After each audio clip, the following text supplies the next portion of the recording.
Good morning বন্ধুরা, তোমরা সবাই কেমন আছো? আশা করছি ভালোই আছো। আমরাও কিন্তু খুব ভালো আছি। শিপ্রাস লাইফে তোমাদের সবাইকে স্বাগত জানিয়ে শুরু করছি আরেকটি নতুন ব্লগ। এই দেখো, আগের দিনে যে গাছটা আনা হয়েছিল ওই গাছটাই আমি লাগাবো। এই পেয়ারা গাছটা তো স্কুল থেকে দিয়েছে, লাগিয়ে নেব।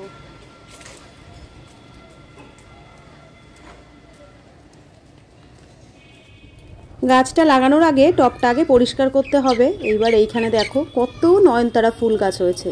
পুরো ছাদটাতেই আমার নয়নতারা ফুল গাছ, সব বৃষ্টি হচ্ছে, বীজ পড়ছে আর হয়ে যাচ্ছে। এই টবটার মধ্যে অনেকগুলো বড় গাছও ছিল আর এদিকে ছোট ছোট গাছ, তারপরে দেখো দুব্ব ঘাসও হয়েছে। এগুলো আমি একবারে পরিষ্কার করে নিচ্ছি, না হলে কোনো নতুন গাছ বসালে সেটাও হবে না। টবের ভেতরে যে গাছগুলো ছিল না, সেই গাছগুলোই দেখো এখনও ফুল ফুটে রয়েছে। ফেলতে মায়া লাগে, সেই জন্য কিন্তু ছাদে এত গাছ হয়ে যায়, পরিষ্কার করা হয় না। এটা আমার বাধ্যতামূলক, কিছু করার নেই। টবটার মধ্যে যেহেতু আরেকটি নতুন গাছ বসাবো, সেই কারণে আমাকে ফেলতে হলো। ঘরের পেছনে আমাদের বেশ কিছুটা জায়গা আছে, সেখানেই ফেললাম। এখানে দেখো প্রচুর পরিমাণ নয়নতারা ফুল গাছ, সবাই যে চারা বেরিয়ে গেছে। টবগুলো সবগুলোতেই নিজের থেকে এই যে নয়নতারার ফুলগুলোর যে বীজগুলো পড়ে আর গাছ গজিয়ে যায়। তো এইখান থেকে এই একটা টব আমি ভালো করে মাটিটা তৈরি করে নেব, নিয়ে পেয়ারা গাছটা লাগাবো। মেয়ের স্কুল থেকে প্রত্যেক বছর জানো তো একটা করে গাছ দেয়। এই গাছগুলোই কিন্তু ছাদে আমার লাগানো আছে, কোনো আর একদিন দেখিয়ে দেবো। এর আগে একবার একটা ড্রাগন ফ্রুটসের গাছ দিয়েছে, সেটাও লাগানো আছে। একটা কুল গাছ দিয়েছে, সেটাও আমি লাগিয়ে নিয়েছি। এবারে দেখো একটা পেয়ারা গাছ দিয়েছে। আমি গাছগুলো সব লাগাই, যেটা হয় হবে। আগে জানো তো আমার এই ছাদে অনেক রকমের গাছপালা ছিল। টুকটাক সবজি লাগানো হতো, টুকটাক ফলও ছিল, আবার ফুল তো থাকবেই। শীতের সময় এত পরিমাণ গাঁদা ফুল ফুটতো যে আমাদের ফুল কিনে পুজো করা লাগতো না। ছাদে আমাদের কাঁচা লঙ্কা গাছ ছিল, বেগুন গাছ ছিল, পেঁপে গাছ ছিল। কত বেগুন ছাদে হয়েছে একটা টাইমে। এছাড়াও নানান জাতির ফুলও ছিল। ড্রাগন ফ্রুটস এটা সেটা দিয়ে কম রকম ছিল, কিন্তু এখন আর সেগুলো কোথায়। ওর বাবাও এগুলো পরিচর্যা করার টাইমও পায় না, আমারও হয়ে ওঠে না। যেহেতু সংসারে একাই সবটা আমি সামলাই নিজে হাতে, সেহেতু আমারও সময় খুব একটা দেওয়া হয় না। এখন টুকটাক চেষ্টা করি যতটা যা পারা যায়। আগে কত রকম গাছ ছিল, যদি থাকতো তোমাদের সবটাই আমি দেখাতাম। আর বৃষ্টিও হচ্ছে মাঝে মধ্যে, মাটিটা বেশ সুন্দর ভেজে আছে। সেই জন্যই মনে করলাম কি গাছটা লাগিয়েই দিলাম। দেখা যাক গাছটা কেমন হয়।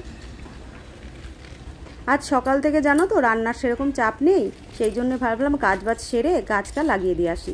এদিকে দেখো আমার গাছটাও লাগানো হয়ে গেছে। নিচে চলে এসেছি, এসেই রান্না বসিয়ে দিয়েছি। রান্নায় আজকে খুব বেশি ঝামেলা নেই জানো তো। গতকাল যেহেতু আমরা বিরিয়ানি খেয়েছি সবাই, আজ তো মোটেই রিচ খাওয়া যাবে না, সেই জন্য কিন্তু ডাল ভাত বসিয়ে দিয়েছি। এখানে আমি লাউ কেটে নিয়েছি, আজ লাউ দিয়ে হবে মুসুরির ডাল। এদিকে দেখো আমার মুসুরির ডালটা হয়ে গেছে, একটু ধনে পাতা দিয়ে দেবো। তোমরা কে কে ভালোবাসো মুসুরির ডালে ধনে পাতা? আমার তো খুব ভালো লাগে। আর তার মধ্যে যদি পড়ে লাউ। পাশে আমি পটল ভাজা বসিয়ে নিয়েছি আর একটা কড়াইতে। বেশ অনেকগুলো পটলই ভাজা হবে, ওই জন্য আমি অনেকটা তেল দিয়ে অল্প অল্প করে ভেজে নিচ্ছি। ছাকা তেলে পটল ভাজা করলে বেশ ভালো লাগে, তাই না বলো? এদিকে কিন্তু আমার লাউ ধনে পাতার ডালটা দেখো হয়ে গেছে। এদিকে রান্না করছি আর প্রচণ্ড পরিমাণ খিদেও পেয়ে গেছে। সকালবেলায় সেরকম কিছু ভারী খাইনি, সেই জন্য ভাবলাম কি ঘরে দুটো কলা রয়েছে, বসে একটু খেয়ে নিই। ঘরে নিরালায় চলে এসেছি, দেখো ফ্যানটা চালিয়ে একটু বসে পড়েছি। কলা দুটো খাবো, খেয়ে নিয়ে আবার বাকি কাজ সারবো। আজ সেরকম একটা কাজেরও চাপ নেই, যেহেতু রান্না কম সেহেতু কাজের চাপও কম। ভাবছি বিকেলের দিকে একটু বাজারে যাবো জানো তো। কাল আবার সোমবার, উপোসের পালা রয়েছে, সেই কারণে। দুপুরে কাজকর্ম সেরে নিয়েছি, এদিকে স্নান করে দেখো জানলায় বসে আছি। বাইরে হনুমানগুলো এসে কি তাণ্ডবই না শুরু করেছে। পাশের বাড়ির টিনের উপরে এসে কিলাফান লাফাচ্ছে। এই করতে করতে আমার বাড়ি দেখি আওয়াজ হচ্ছে। বাইরে বেরিয়ে দেখি কি জানো, সে দেখি আমার ঘরে হনুমান ঢুকে গেছে। আমি যেহেতু এদিকে ঘরে বসে রয়েছি, হনুমানগুলো ঢুকে কি তাণ্ডব। সেরকম কোনো ক্ষয়ক্ষতি হয়নি, কিন্তু ঘরের মতো যদি আর বেশি কিছুক্ষণ থাকতো হয়তো কিছু একটা ক্ষয়ক্ষতি করে ফেলতো।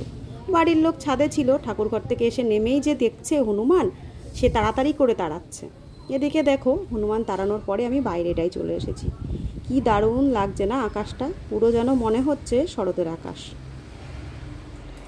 দুপুরে খাওয়া দাওয়ার পরে একটু রেস্ট নিয়েছি, তারপরে দেখো সন্ধ্যার সময় রেডি হয়ে গেছি।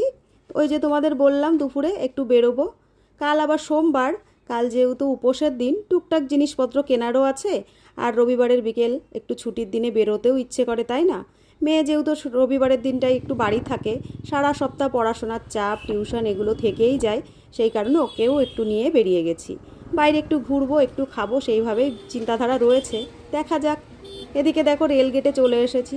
আমাদের এই রেলগেটটাই কোনো সময় এসে এমন হয় না যে তুমি দেখলে না যে জ্যাম রয়েছে, সব সময়ের জন্য জ্যাম। এদিকে ট্রেন যাচ্ছে, আর এদিকে দেখো চারিদিকটায় কী পরিমাণ জ্যাম তৈরি হয়ে গেছে। তো যাই হোক, এটা তো আমাদের চলতেই থাকে।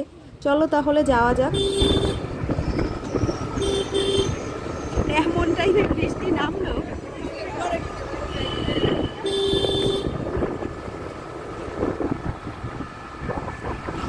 আমরা এদিকে বেরিয়েছি একটু, আর বৃষ্টি নেমে গেছে। দেখো যাচ্ছিলাম একটু ওই দিকটাই, আবার ফিরে আসতে হলো বৃষ্টির কারণে।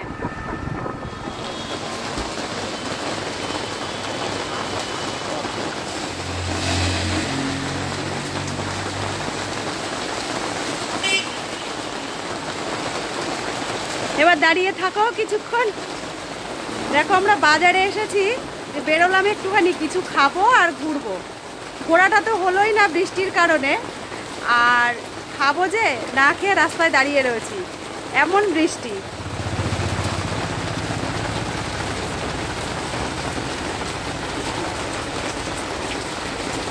এখানটায় একটা বট গাছ আর একটা অশ্বত্থ গাছ আছে, এর নিচেটাই দাঁড়িয়ে রয়েছি আমরা।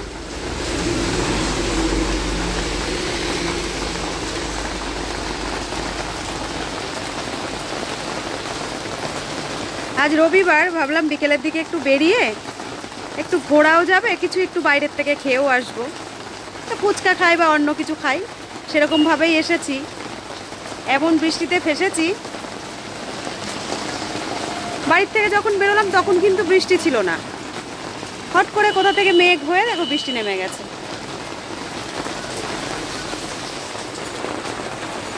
তো এই যে মেয়ে, আমি আর ওর বাবা এমন একটা জায়গায় দাঁড়িয়েছি আমরা, আমাদের মশাই খেয়ে নিচ্ছে। কমেছে?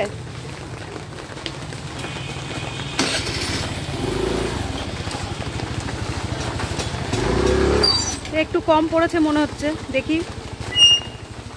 বেরোনো যায় নাকি। বেশ অনেকক্ষণ দাঁড়ানোর পরে ফাইনালি দেখো বৃষ্টিটা কমেছে। আমরা যেখানটাতে দাঁড়িয়েছিলাম ওখান থেকে বেরিয়ে এসে একটা খাবারের দোকানে যাচ্ছি। টিপ টিপ বৃষ্টি এখনও পড়ছে, কিন্তু খুব একটা অসুবিধা হচ্ছে না। একটা ছাতা আমরা নিয়ে বেরিয়েছিলাম জানো তো, কিন্তু যেহেতু তিনজন, একটা ছাতা আর ওই কারণে খুলিনি। এত পরিমাণ বৃষ্টি নেমে গেছিলো, আমরা তো ভাবলাম এখানে আর আসতেই পারবো না।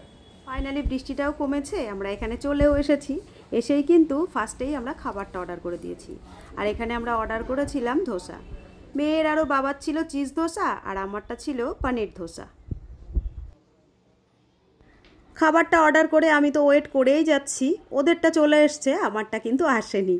এই দেখো এখানে কিন্তু ফটো তোলাতুলি অলরেডি চলছে। ওদেরটা খাওয়া প্রায় শেষ, তারপরে কিন্তু আমারটা এসেছে। অনেকক্ষণ ধরেই ওয়েট করছি, লাস্টে জানতে পারলাম ওরা নাকি আমার অর্ডারটা নিয়ে ভুলেই গেছে যে আর একটা অর্ডার নিয়েছে। সে যাই হোক, আমাদের পরে দিয়েছিল, অসুবিধা খুব একটা হয়নি। আমরা এখানে সবাই মিলে শেয়ারে খাচ্ছিলাম। আমি পানিরটার জন্য দিলাম, ট্রাই করে দেখি পানিরটা, সামনাটা মুখে দিই। ভালো, ওটা চাটনিটা বেশি ভালো।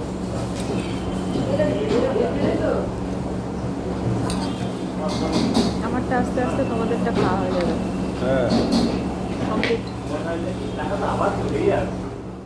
আমাদের তিনজনের অর্ডার কিন্তু আমরা একসঙ্গে করেছিলাম। ওদেরটা দেখো প্রায় হাফের বেশি শেষ, আর এদিকে আমার অর্ডারটা কিন্তু আসছে না। তারপরে দেখো ফাইনালি আমার অর্ডারটা চলে এসেছে। একগাল হাসি নিয়ে আমি খাওয়াটা শুরুও করেছি, কিন্তু আমি এটাও জানি যে পুরোটা খেতে পারবো না। ও মেয়ের আর মেয়ের বাবার থেকে এতক্ষণ ধরে বসে খাচ্ছি, তো তিনজন মিলেই আমরা ধোসাটা শেয়ার করলাম, খেলাম, আর শেষও হয়ে গেল। মেয়ের একটু বেশি খাওয়া মনে হচ্ছিল, ওর বাবাও বলছিল তাহলে একটু কোল্ড ড্রিঙ্কস নিয়ে নিই। আমি আর কোল্ড ড্রিঙ্কস খাইনি, ওরা দুজন বাপ বেটিতে মিলে কোল্ড ড্রিঙ্কস খেয়েছে। এই দেখো মেয়ে নিয়ে নিয়েছিল পেপসি, আর ওর বাবা নিয়ে নিয়েছিল কোকা কোলা। তো খাওয়া দাওয়া হলো, তিনজন মিলে বেরিয়ে গেলাম। টুকটাক বাজার করব, সেটা তো তোমাদের আগেই বললাম। ঠাকুরের বাজার করতে হবে, কাল যেহেতু সোমবার। ঠাকুরের বাজার করতে তো এমনিই অনেকটা সময় লাগে, তো আমরা তাড়াতাড়ি করে বেরিয়ে এলাম।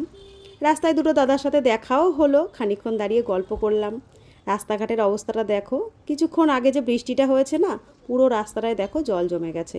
রাস্তার দুধার তো জমেছেই, এখানে দেখো মাঝখানটাতেও প্রচুর পরিমাণ জল জমেছে। এখন অনেকটাই দেরি হয়ে গেছে, তাড়াতাড়ি করে পুজোর বাজারটা করব, তারপর বাড়ি যাব। মুদি সদাই তো আমার নেওয়া হয়ে গেছে, এবার ফল কটা আমি নিয়ে নেব।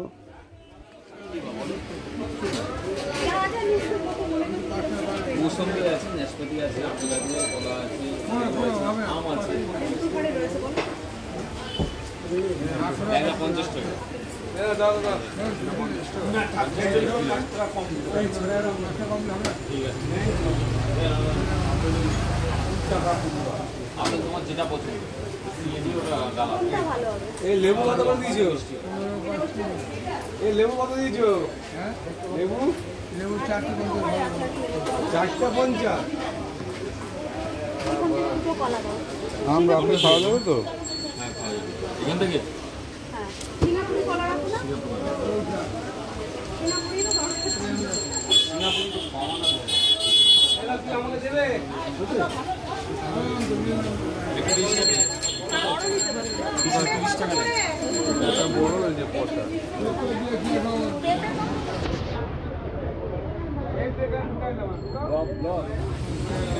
পেঁপে কত করে? পেঁপে 80 টাকা পেঁপে।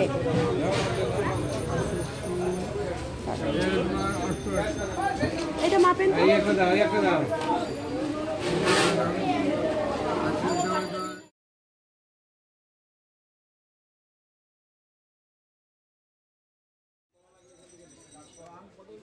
তো বন্ধুরা, এদিকে দেখো আমার পুজোর বাজারের জন্য যা যা লাগবে সবই নিয়ে নিয়েছি। আগে মুদি সদাইগুলো নিয়ে নিয়েছি, এখন দেখো ফল ফলাদি যা যা লাগবে ঠাকুরের জন্য, পুজোর জন্য সবই নিয়ে নিয়েছি। কাল যেহেতু সোমবার, সেই কারণেই বাজার করা, তোমাদের তো আগেই বললাম। তো বন্ধুরা, আমার ভিডিওগুলো কেমন লাগছে তোমাদের তোমরা কিন্তু জানিও। ভালো লাগলে একটা লাইক কমেন্ট করে দিও, আর একটা শেয়ার করে দিও। চ্যানেলে যারা নতুন দেখছো তারা একটা সাবস্ক্রাইব করে দিও। খুব ভালো যদি তোমাদের একটু লেগে থাকে আমার ভিডিওগুলো, তাহলে নিজের আত্মীয় স্বজন বন্ধু বান্ধবের কাছে একটু শেয়ার করে দিও। আজকের ভিডিওটা তাহলে আর বড় করব না, খুব তাড়াতাড়ি তোমাদের সঙ্গে দেখা হচ্ছে আবার আরেকটি নতুন ভিডিওর সঙ্গে। ততক্ষণের জন্য তোমরা ভালো থেকো, সুস্থ থেকো, সাবধানে থেকো। আজকের মতো তাহলে আসছি, টাটা, গুড নাইট।